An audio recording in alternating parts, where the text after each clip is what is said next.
নীলা ছিল এক শান্ত, কম কথা বলা মেয়ে। ছোট একটা শহরের সাধারণ পরিবারে তার বেড়ে ওঠা। মুখে সবসময় একরকম হাসি লেগে থাকলেও সে হাসির পিছনে লুকিয়ে ছিল অনেক না বলা কথা।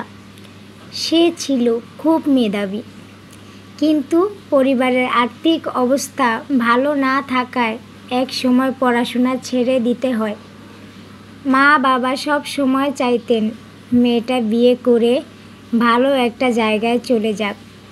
নীলা চুপচাপ মেনে নিত সব, কারণ সে কারো বোঝা হতে চাইতো না। একদিন এক আত্মীয়র মাধ্যমে নীলার বিয়ে ঠিক হয়। ছেলেটা ঢাকায় চাকরি করে।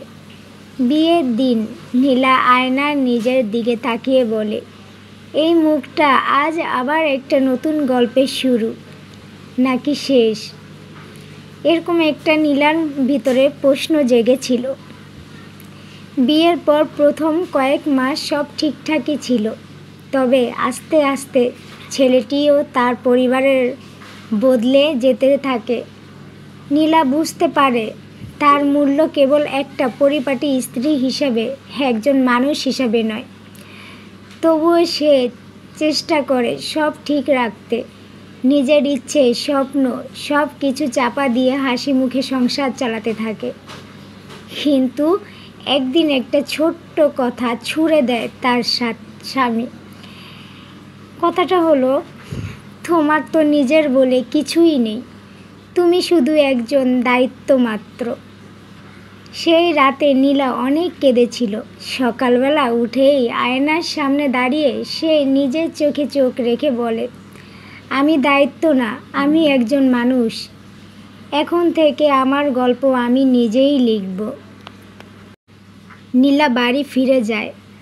পরিবার প্রথমেই ভেঙে পড়ে, কিন্তু ধীরে ধীরে বুঝে মেয়েটা কতটা কষ্টে ছিল। সে আবার পড়াশোনা শুরু করে, একটা চাকরি পায়, নিজের ছোট স্কুল খুলে দেয় গ্রামের মেয়েদের জন্য। আজ নীলা সমাজে এক উদাহরণ, একজন লড়াকু মেয়ে যে শিখিয়েছে চুপ থাকা মানেই হার মানা নয়। নীলার মতো মেয়েরা চুপচাপ থাকে ঠিকই, কিন্তু একদিন তারা নিজেদের গল্প নিজেরাই লিখে ফেলে, অনেক সুন্দর করে। তো আজকে যে জিনিসটা আপনাদের মাঝে আমি উল্লেখ করে ধরেছি, আশা করি আমার ভিডিওটা দেখার প্রথমেই আপনারা লাইক দিয়েছেন। আর বিশেষ করে সবাই কমেন্টে হয়তো জানাবেন যে আজকে নীলার জীবনে কি এমন ঘটেছিল যে কিছু একটা ঘটার কারণেই কিন্তু নীলা আজকে নিজেকে পরিবর্তন করতে পেরেছে এবং সমাজকে বুঝিয়ে দিয়েছে একটা মেয়ে সহজেই হার মানে না। কারণ সে চুপচাপ থাকলেও সে অনেক কিছু বুঝে। সে শুধুমাত্র একটা মানুষ, একটা দায়িত্ববান স্ত্রী নয়। তার মূল্যটা কিন্তু কেউ দিতে পারেনি, কিন্তু পরবর্তীতে কিন্তু নিজেকে নিজেই বদলে দিয়েছে। আসলে আমাদের সমাজে এমন এমন স্বামী আছে যারা স্ত্রীদেরকে কখনোই বোঝার চেষ্টা করে না। এমন শাশুড়িরাও আছে যারা স্ত্রীর মূল্য দিতে জানে না। মূল্য সেদিনই দেয় যখন স্ত্রী থাকে না, ঠিক ওই দিন। তো আশা করি আমার সাথে কে কে একমত।